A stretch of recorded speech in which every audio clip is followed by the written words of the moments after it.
Syekh Hazim Suman berkata, seorang lelaki di Makkah menemui Syekh Sangkiti. Lalu dia meminta kepadanya agar membantunya untuk menyelesaikan suatu perkara, yakni untuk menjadi penengah di antara dirinya dengan pemilik perusahaan yang dikenal oleh sang syekh, di mana dia sangat ingin mendapatkan pekerjaan dan berharap agar ia dapat diterima di perusahaan tersebut karena dia sangat membutuhkannya. Sebab dia ingin menikah dan menafkahi keluarganya. Lalu sang syekh pun menenangkannya dan menjanjikannya bahwa dia akan mendapatkannya.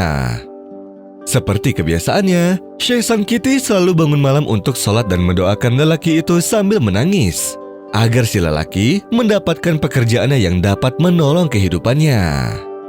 Dan di keesokan harinya, laki-laki itu datang dan menanyakan kepada Syekh Sangkiti apakah sudah ada jalan menuju kemudahan.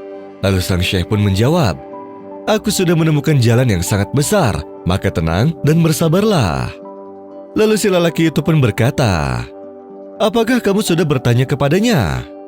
Lalu sang syekh itu menjawab, "Ya, sudah semestinya." Si lelaki itu pun bertanya kembali, "Siapakah gerangan orang tersebut yang dapat membantuku?"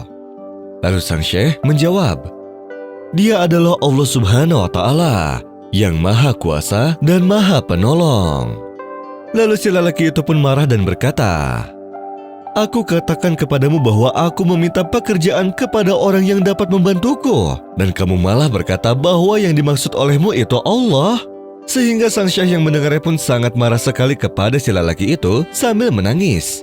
Karena si lelaki itu tidak mengerti akan maknanya, sebab dia tidak percaya kepada Allah. Setelah itu si lelaki itu pun menyesal atas apa yang sudah dikatakan olehnya kepada syekh, lalu dirinya bertaubat dan beristighfar.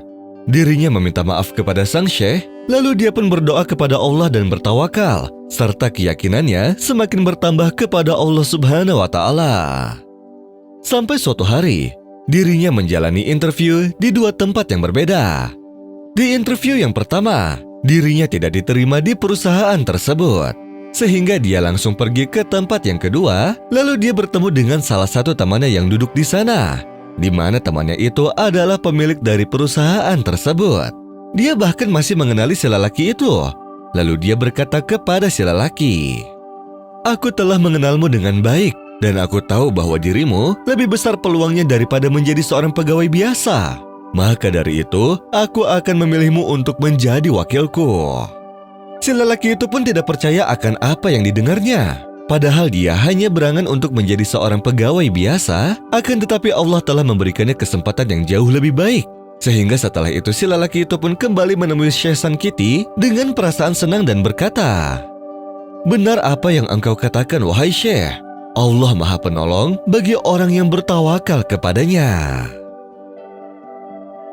وَمَنْ يَتَّقِ اللَّهَ يَجْعَلْ لَهُ مَخْرَجًا وَيَرْزُقْهُ مِنْ حَيْثُ لَا يَحْتَسِبُ وَمَنْ يَتَوَكَّلْ عَلَى اللَّهِ فَهُوَ حَسْبُهُ إِنَّ اللَّهَ بَالِغُ أَمْرِهِ قَدْ جَعَلَ اللَّهُ لِكُلِّ شَيْءٍ قَدْرًا.